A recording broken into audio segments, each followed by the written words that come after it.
Hey there, in this video I'm going to give you a quick overview of the objectives and key results system and ask if it's time we booted out the traditional position description. But hey, if we've never met before, my name is Kate Kennedy and I'm a leadership and performance coach. I work with adaptable leaders, ambitious teams and innovative organisations to help them raise the bar and consciously engineer success. So I'm going to put it out there. The position description annoys me, especially those position descriptions that are steeped in confusing, complicated and long corporate language that once finished, leave you still wondering what on earth the role actually involves. I sometimes think that people worry that stating something plainly signifies less intelligence on the writer's part. One of the other things that annoys me about position descriptions is the lack of connection to overall business objectives, which, by the way, are usually constantly changing as the organisation responds to new challenges or changes in the market. Traditionally, the position description is reviewed when you sign your contract and maybe, if you're lucky, reviewed on your first day. Thereafter, the PD is left in a person's bottom drawer only to be pulled out if there's a performance issue. In between times, it's unlikely to be referred to and almost becomes obsolete. Previously, I've argued that a good PD, what I mean by that is one without jargon and is straight to the point, should become a roadmap for the employee to help navigate the direction in which they're heading and what their overall objective is. This was a better approach, but still not perfect, until I discovered OKRs, Objectives and Key Results. OKRs provide a framework for aligning individual activity to business objectives. The objective is qualitative and the key results are quantitative. The two questions that help frame up your OKRs are: for the objective, what do you want to accomplish? This is the big goal you're setting out to achieve and is your objective. Key results are the question you want to ask yourself is, how are you going to achieve this? These are the key results that measure progress towards the objective. The beauty of this OKR system is they can be systematically applied from the top down through the organisation. For example, let's say an objective set by a board or a senior leadership team might be to increase market share by 15%.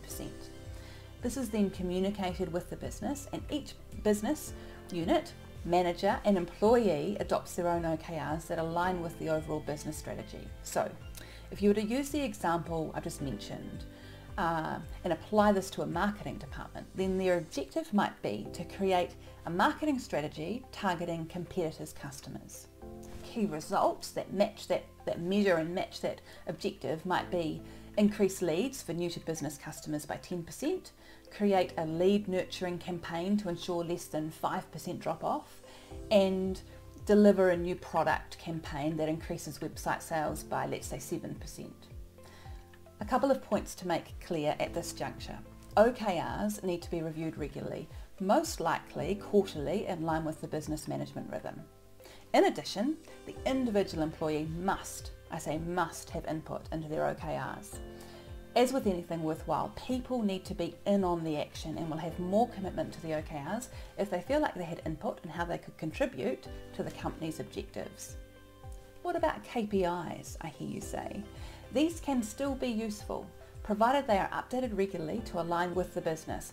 I have found that often KPIs are better utilised as key results in the OKR framework.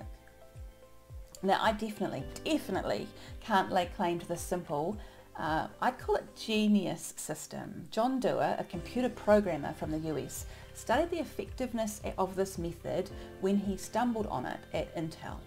He refined it further and introduced it to Google in '99. Later on, a couple of Google execs said that OKRs became the simple tool that institutionalized the founders' think big ethos. The book where Doerr documents his story is called Measure What Matters. I read it over about the course of 3 nights. I highly recommend you pick it up. Maybe in a perfect scenario, the OKR and PD could live together. Where the quarterly review of the OKRs came around, wouldn't it be great to check if the purpose and responsibilities of the role are still applicable? In growing and changing businesses, a lot can happen in 3 months. What are your thoughts though? Have you come across OKRs and what has been your experience? If you haven't, maybe it's something you could try. Of course, I'd be happy to give you some advice on how you might do this in your own business. And you'd be doing me a big favour by sharing this video with people that you think might benefit. I love talking about leadership, business strategy, and my all-time favourite is coaching for performance. And I'd be grateful if you'd help me do this with more ambitious and talented people just like you.